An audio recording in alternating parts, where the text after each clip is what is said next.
As the Premier League heads into the festive period, the race for the title is beginning to take shape. Arsenal and Chelsea are establishing themselves as genuine contenders, with both sides showing consistency, tactical clarity and firepower to challenge at the summit.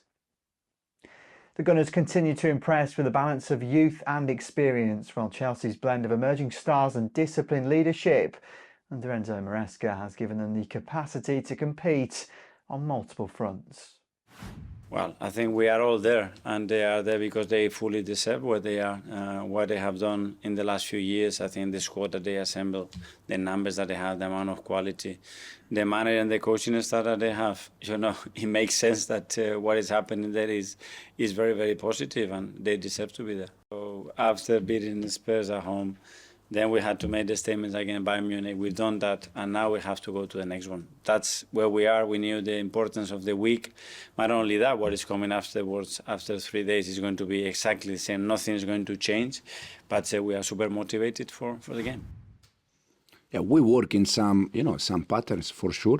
I said already since I joined the club that I prefer the 5 players at the front to score 10, 12 goals each of them than to have a striker that he scored 40 goals. For sure, if you have a striker that scored 40 goals, you are happy. But, I like the winger scoring goal. I like the winger give assist, like today, Jamie. Enzo arrived inside the box. Malo the other day arrived inside the box.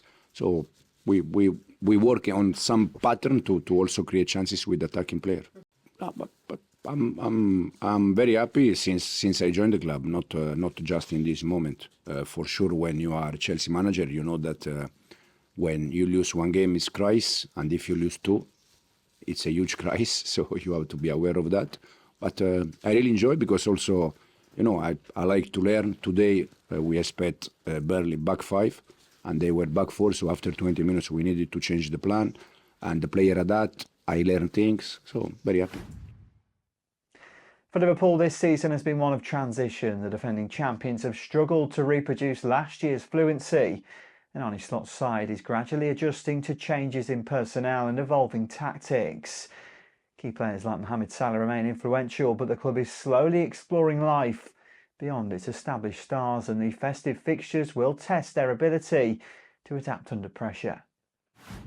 But the way he behaved was as you would expect from a professional he is, but he was very supportive for his teammates, handled himself really well during the day and yesterday in the session as well. So you cannot be a player that's available every 3 days and play on that high standards if you go with your emotions.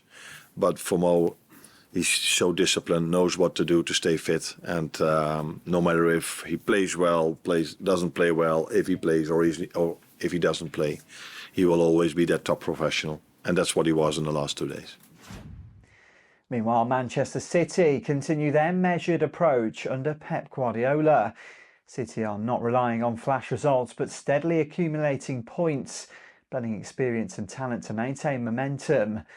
Their methodical style may not capture headlines in the same way as the Arsenal and Chelsea surge, but it underscores a tried and tested path to staying in the hunt deep into the season.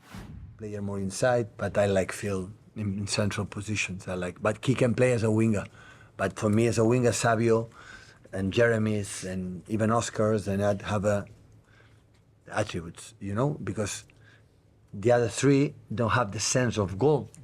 And if we lack a little bit the sense of goal, I had to bring people close early. Omar is the case, or in that position. I like the players arrive and have the feeling that they can score.